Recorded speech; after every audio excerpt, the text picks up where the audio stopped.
En los próximos minutos vamos a analizar las líneas de defensa de Segovia, cómo se defendió nuestra ciudad en la Guerra Civil Española. Y lo hacemos gracias al libro de Carlos de Miguel. Muchísimas gracias por atendernos. Gracias a vosotros.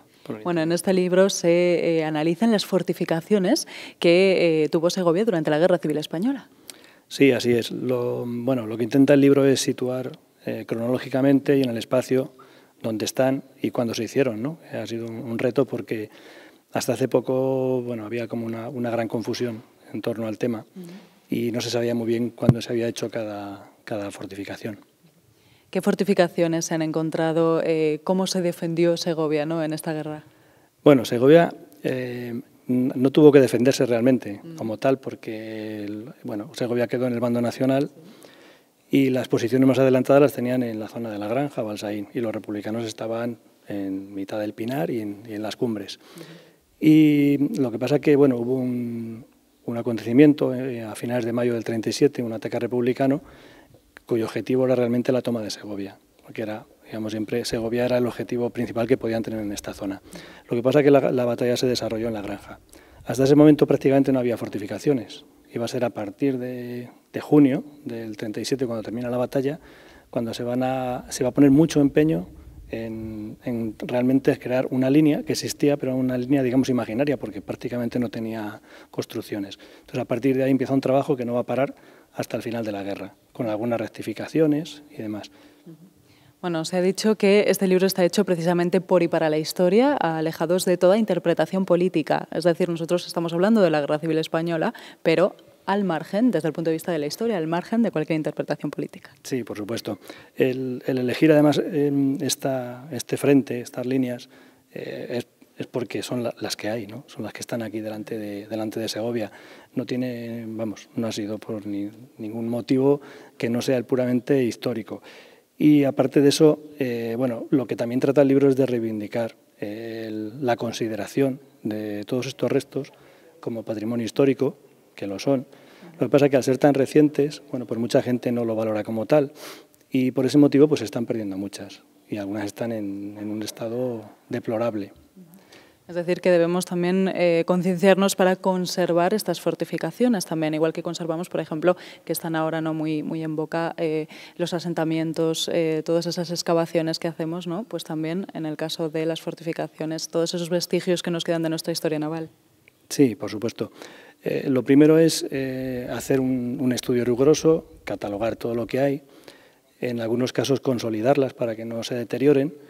Y yo creo que lo interesante en este tema sería el poder musealizar algunas zonas, algunas posiciones, hacerlas fáciles o sea, una musealización comprensiva para que el visitante las pueda entender. Porque además hay muchísimas, pero están muchas veces en zonas de difícil acceso o en propiedades privadas o en zonas que están protegidas. Y entonces, pues tampoco es recomendable el acceder a ellas, ¿no? Pero sí que es cierto que merece la pena algunas hacer un esfuerzo por musealizarlas y por explicar bien en qué consistía, un poco también pues todo el ambiente que hubo en la guerra. Porque hay una cosa importante, que es que días de combate en esta zona hubo muy poquitos, pero la guerra estuvo presente. Y una de los trabajos más duros que hubo, a los que tuvieron que estar sometidos los soldados, fue precisamente al de fortificar. Más luego lo que es la vida en las trincheras, que aunque no haya combates, no deja de ser dura y desagradable. Bueno, otro de los objetivos también que persigue el libro es precisamente aclarar algunos términos, como por ejemplo el de trinchera. Parece que usamos el nombre de trinchera para todo, ¿no? Cualquier fortificación la llamamos trinchera, pero no es así. Hubo muchos tipos, incluso viviendas, ¿no?, donde también vivían los soldados y todas las personas que estaban trabajando precisamente en las fortificaciones. Exactamente.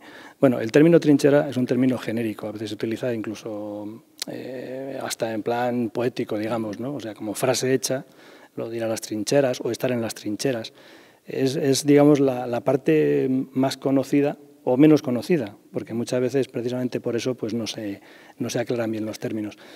Y lo que es cierto es que, al principio se trata de explicar todos estos términos para que luego el lector pueda comprender de qué se está hablando, ¿no?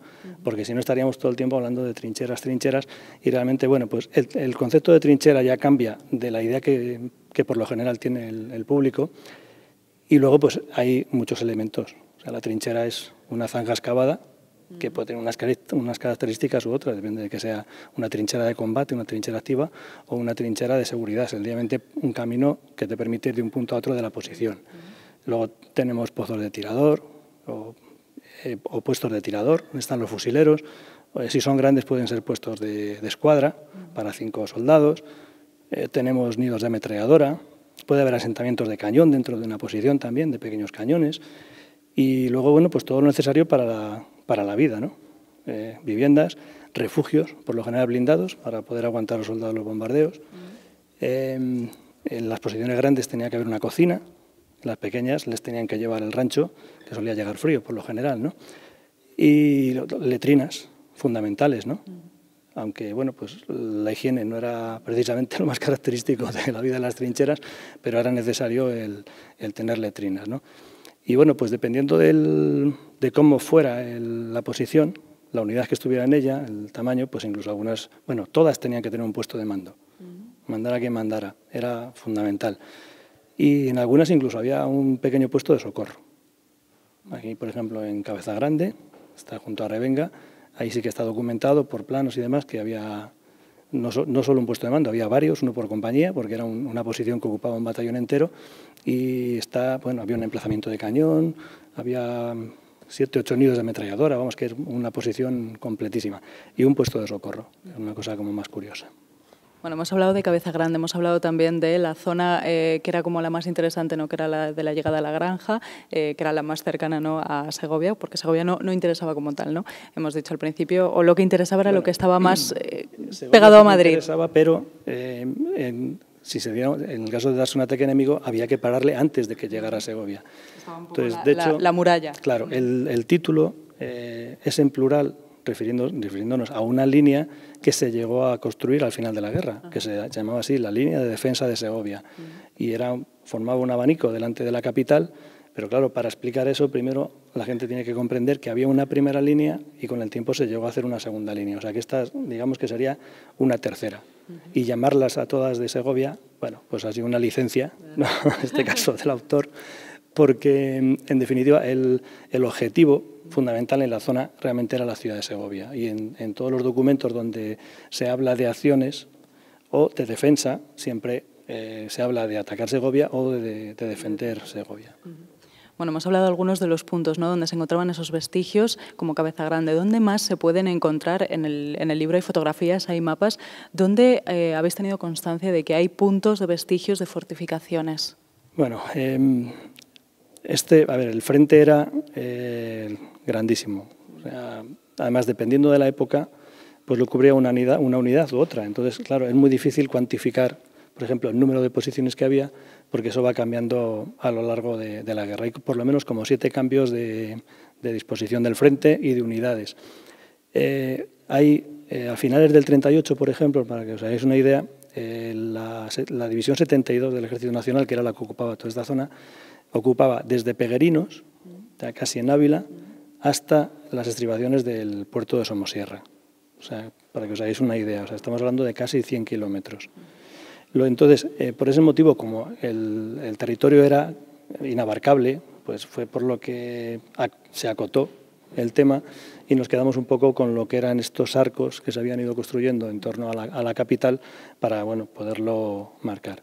Entonces, vamos a encontrar fortificaciones pues desde la subida al puerto de Malangosto hasta Revenga, pasando por La Granja, Balsaín. Luego, en una rectificación que hubo, en un ataque que hicieron los nacionales en el año 38, que tomaron el puerto del Reventón, La Flecha y Malangosto, entonces la línea sube a las cumbres, porque hasta marzo del 38 todas las cumbres que estaban, digamos, en este sector de La Granja o de Segovia estaban en manos de los republicanos. Pero entonces hay un cambio, y entonces ya los nacionales se suben arriba a pasar un poquito más de frío, ¿no? Que todavía les quedaba un invierno. Y entonces enlazan con otro tramo de la sierra que ya estaba en poder de los nacionales desde el principio de la guerra, que es el sector de Navafría.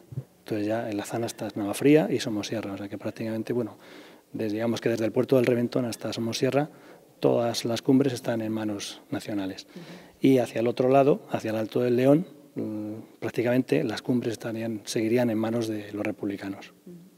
Bueno, yo creo que toda aquella gente, ¿no?, que esté, por ejemplo, en esa zona de Revenga, Balsar y La Granja, yo creo que ahora mismo se está apuntando, ¿no?, para, ¿por qué no?, ir a visitar esos vestigios. También hemos dicho, es muy importante conservarlos, pero también se podría sacar una parte turística, ¿no?, el hacer una visita por todos estos vestigios, por todos estos restos de fortificaciones de la Guerra Civil. Por supuesto. De momento, en esta zona, lo único que hay visitable, digamos, más o menos musealizado o acondicionado para la visita, es un itinerario autoguiado que hay en el CNEAM, del que también fui autor hace unos años, y luego, bueno, pues sí que hay actividades guiadas, ¿no? Yo trabajo en el CNEAM y desde el CNEAM pues llevamos desde el año 2004 tocando estos temas, incluyéndolos dentro de las excursiones didácticas, paseos guiados y demás. Pero sí que habría que hacer un esfuerzo por musealizar algún tramo más, ¿no? Concretamente la parte de lo que es la línea de defensa de Segovia, que digamos que es modélica, o sea, ahí se construyó de una manera que luego se va a construir en la Segunda Guerra Mundial, o sea que es, digamos, lo más avanzado dentro de lo que sería un planteamiento de organización defensiva. Entonces ahí quedan algunos tramos muy bien conservados que son, bueno, pues perfectamente visitables. Y además con algo que para mí es muy importante, que como no se llegaron a utilizar porque nunca hubo combates, también podemos hablar de cuestiones técnicas ahorrándonos un poco el morbo de los muertos y tal, que a veces se abusa demasiado, ¿no?, para vender productos, ¿no?, la tragedia y demás.